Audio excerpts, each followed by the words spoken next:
Our movie today begins with the original Spider-Man, known as Peter Parker, who introduces himself as a kind and friendly person who loves helping others. We see Spider-Man's superpowers and how he's constantly able to save his city. On the other side, we meet a young man named Miles who is sitting and drawing stickers to paste around the streets. At that moment, his mother comes to ask him to get ready for school. We learn that Miles lives with his father, a police officer named Jeff, and his mother, Rio. A bit later, we see Miles walking through the street where his old school is in Brooklyn. He runs into some of his old friends who greet him warmly and tell him they miss him. He continues sticking his drawings on the walls and street signs, and just then his father, Jeff, sees him and comes by in his police car to pick him up for school. He tells him to stop putting up those stickers. While they're talking, they hear a news report on the radio about recent incidents, but as always, Spider-Man managed to save the day. At that moment, we realize that Jeff doesn't like Spider-Man. He thinks that he and the rest of the police force work harder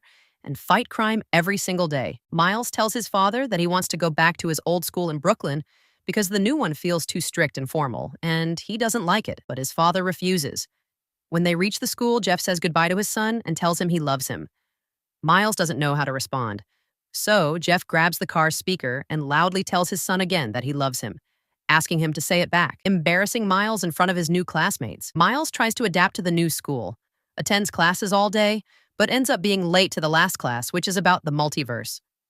When the teacher asks him why he's late, Miles replies that time is relative, that maybe he's not late, but they arrived early. His classmates laugh at his answer. He then sits next to a beautiful girl named Gwen, and it's clear he likes her from the first moment he sees her. At night, Miles visits his uncle Aaron.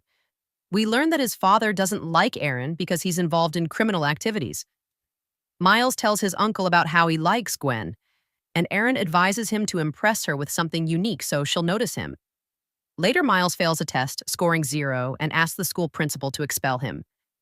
But she tells him she knows he failed on purpose because it's a true or false test, and it's almost impossible to get a 0 even with your eyes closed. She asks him to write an essay about himself. The next day, Miles goes with Uncle Aaron to an abandoned place under the subway so he can freely paint graffiti on the walls. He happily starts drawing. During that time, a strange, glowing spider crawls onto his leg and hides in his clothes. After he finishes painting and prepares to take a picture of it, the spider bites him. The next morning, Miles wakes up feeling strange.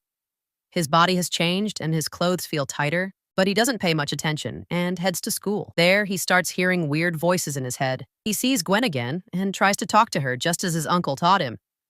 But when he puts his hand on her shoulder, it sticks, and he can't pull it off. Gwen has to cut part of her hair to free herself. Miles walks out to find everyone staring at him, and he feels extremely embarrassed. When a security guard calls his name, Miles panics and runs away. He doesn't understand what's happening to him. He jumps out of a window and discovers he can now climb walls like a spider. Still confused, he's shocked by his new powers and realizes he now has the same abilities as Spider-Man. He goes to his uncle's place for help, but finds he's not home. So he returns to the place where he was bitten. There, he finds the same spider, and when he touches it, strange radiation begins to affect him. Suddenly, he hears a loud noise and follows it to find Spider-Man fighting Kingpin. Unexpectedly, Miles finds himself in the middle of the battle.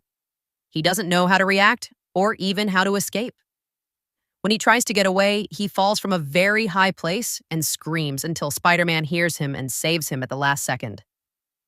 Spider-Man senses a strange connection between him and Miles. He realizes that Miles now has the same powers and tells him he's going to become Spider-Man too. But Miles refuses, saying he doesn't want these powers. Spider-Man tells him he has no choice, reassures him that he'll be okay, and promises to help. Then, Spider-Man rushes off to destroy the massive machine before the temporal rift closes. But suddenly, the villain Kingpin appears with many monsters from other dimensions. They're using a particle collider to open portals to 5 different timelines. During the battle, Spider-Man accidentally falls into the collider's core and a huge explosion happens. These summaries are brought to you by Mia, a college student working to earn some extra income alongside her studies.